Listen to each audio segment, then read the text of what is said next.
remember all my visits to the Holy Am Shenover.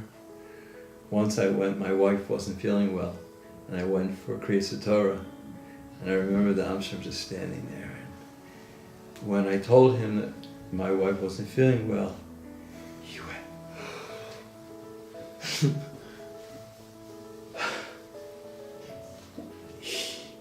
he heard me. You could see his whole body heard me.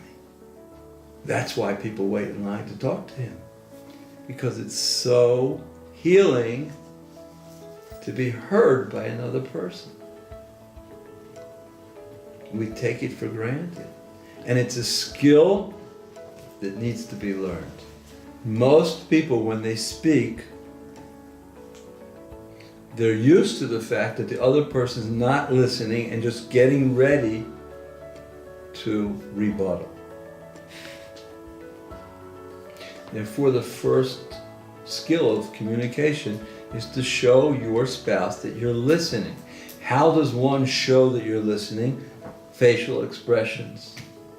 But more important is to say afterwards, let me see if I understood you.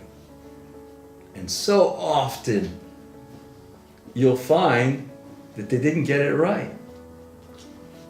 So you'll say, I think you misunderstood me, this is what I meant. The next thing is to ask the person, do you have more to say? I'm interested.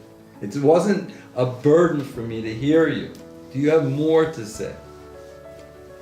And the spouse will say, no, that's it. And then the next thing is that you have to ask the person, how do you feel about that? I'm interested in your feelings.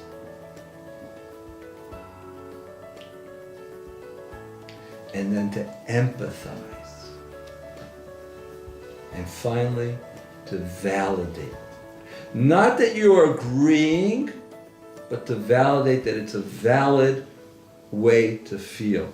Once again, this is the most basic concept of connection, is giving the person the feeling that their existence is important. You're honoring them by communicating with them on this level.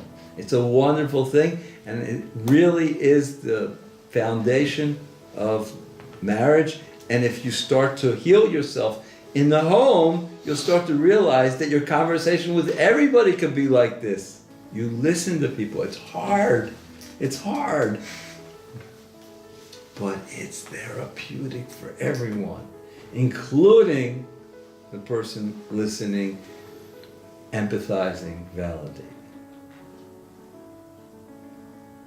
And if you want to see it, go to some tzaddikim and see it in action.